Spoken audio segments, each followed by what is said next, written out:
The Witness of the 12 Ancestors. Naphtali.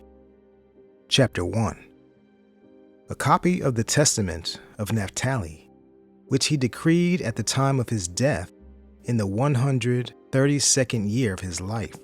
When his sons were gathered together in the 7th month, on the first day of the month, and he was in good health, he gave a feast of food and wine. After he awoke early the next morning, he told them, "I am dying." But they did not believe him. And while he was Barakah Yahuwah, he confirmed that after the previous day's feast he would die. Then he began to say to his sons, "Listen, my children, sons of Naphtali, hear your father's words. I was born from Bilhah. Rachel dealt craftily, giving Bilhah to Yaʿaqob in place of herself, and she bore me on the knees of Rachel, for which reason she called me Naphtali. Rachel loved me because I was born in her lap. While I was tender in appearance, she would kiss me and say, 'May I see a brother of yours, like you, from my own womb.' Thus Yosef was like me in every way, in keeping with Rachel's prayer. But my mother was Bilhah, daughter of Rothios, Deborah's brother, nurse of Rivkah. She was born the very day on which Rachel was born. Rothios was of Abraham's tribe, a Kasdim, one who honored Elohim, free and well-born. But he was taken captive and bought by Laban, who gave him Eunah, his servant girl, as a wife. She bore a daughter and called her Zilpah, from the name of the village in which he had been taken captive. After that, she bore Bilhah, saying, 'My daughter is ever eager for new things.' No sooner had she been born than she hurried to start sucking. Chapter 2. Since I was swift on my feet like a deer, my father Yaʿaqob appointed me for all missions and messages, and as a deer he baracked me. For just as a potter knows the pot, how much it holds, and brings clay for it accordingly, so also Yahuwah forms the body in correspondence to the spirit, and instills the spirit corresponding to the power of the body. And from one to the other there is no discrepancy, not so much as a third of a hair, for by weight and measure and rule was all the creation made. And just as the potter knows the use of each vessel and to what it is suited for, so also Yahuwah knows the body, to what extent it will persist in goodness, and when it will be dominated by evil. For there is no inclination or thought which Yahuwah knows not, since he created every human being according to his own image. As a person's strength, so also is his work. As is his mind, so also is his skill. As is his plan, so also is his achievement. As is his heart, so is his speech. As is his eye, so also is his sleep. As is his being, so also is his thought, whether on the Torah of Yahuwah or on the law of Beliar.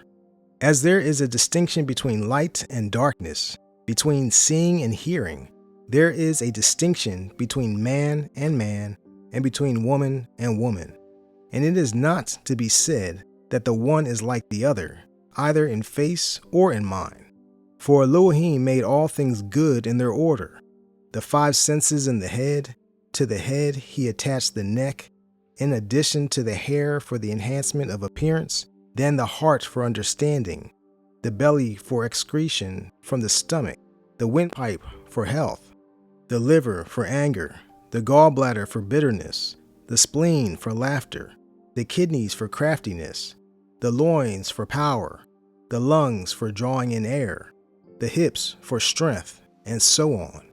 So then, my children, let all your works be done in order with good intent, in the fear of Elohim, and do nothing disorderly, in scorn, or not in an appropriate time. If you tell the eye to hear, it cannot. So you are unable to perform the works of light while you are in darkness. Chapter 3.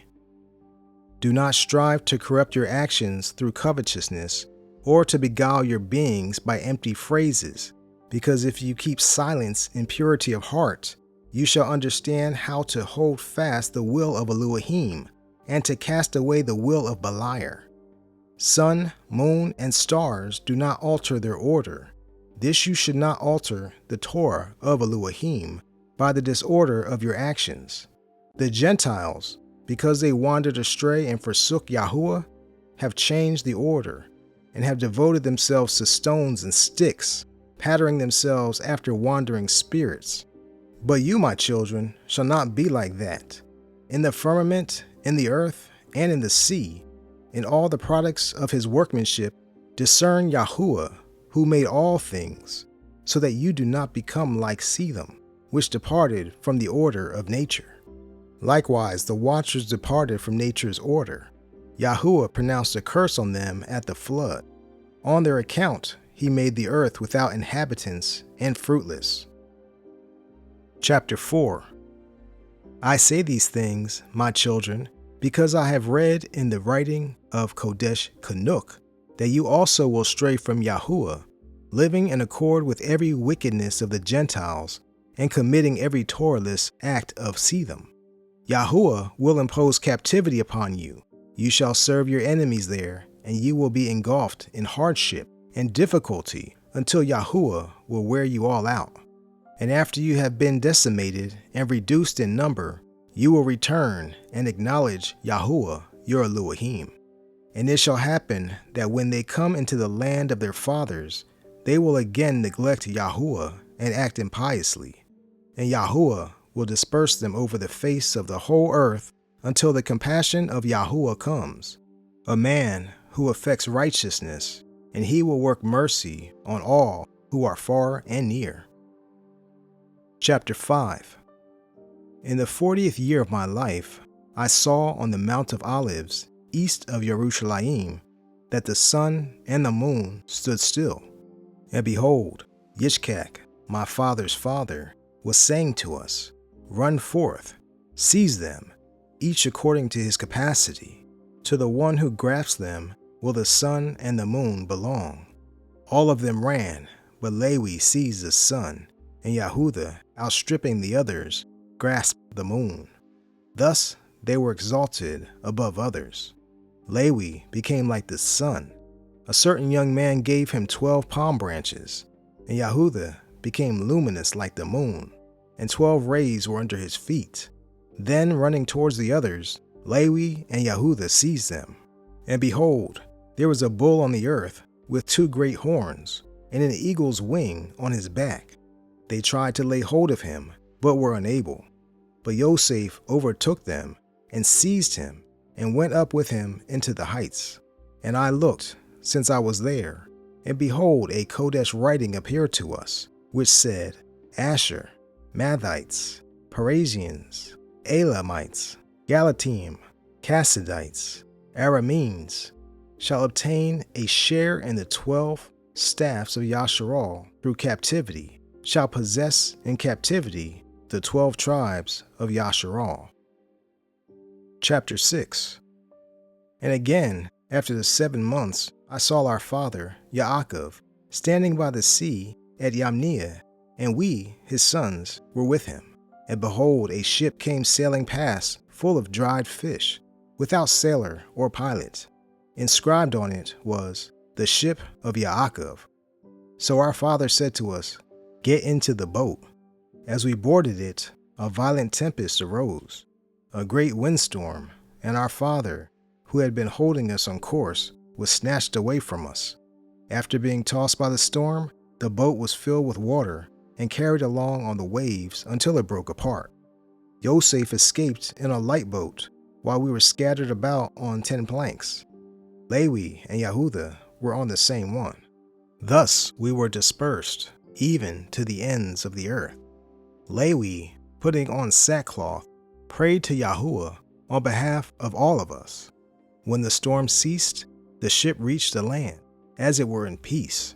Then Yaʔaqob our father approached, and we all rejoiced with one accord. Chapter 7. These 2 dreams I recounted to my father, and he replied, These things must be fulfilled at their appropriate time, once Yasharal has endured many things. Then my father said, I believe that Yosef is alive, for I continually see that Yahuwah includes him in the number with you. And he kept saying tearfully, "You live, Yosef, my son, and I do not see you, nor do you behold Yaʿaqob, who begot you." He made me shed tears by these words of his. I was burning inwardly with compassion to tell him that Yosef had been sold, but I was afraid of my brothers. Chapter 8. Behold, my children, I have shown you the last times, all things that will happen in Yasharal. Command your children that they be in unity with Lewi and Yehuda, for through Yehuda will salvation arise for Yasharal, and in him will Yaʿaqob be Baruch. Through his sovereignly power, Elohim will appear, to save the race of Yasharal, and to assemble the righteous from among the nations. If you work that which is good, my children, men and messengers will barak you, and Elohim will be esteemed through you among the Gentiles. The devil will flee from you, wild animals will be afraid of you, and the messengers will stand by you. As a man who has trained a child well is kept in kindly remembrance, so also for a good work there is a good remembrance before Elohim. The one who does not do what is good, men and messengers will curse, and Elohim will be dishonored among the Gentiles because of him. The devil will inhabit him as his own instrument. Every wild animal will dominate him, and Yahuwah will hate him. For the commandments of the Torah are twofold, and through prudence must they be fulfilled. For there is a season for a man to embrace his wife, and a season to abstain therefrom for his prayer. And there are the two commandments. Unless they are performed in due order, they leave one open to the greatest sin. It is the same with the other commandments.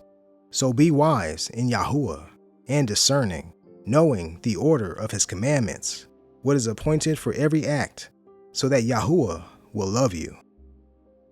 Chapter 9.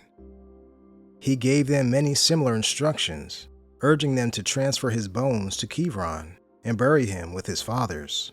He ate and drank in profound glee, covered his face, and died. And his sons acted in accord with the things commanded by their father Naphtali.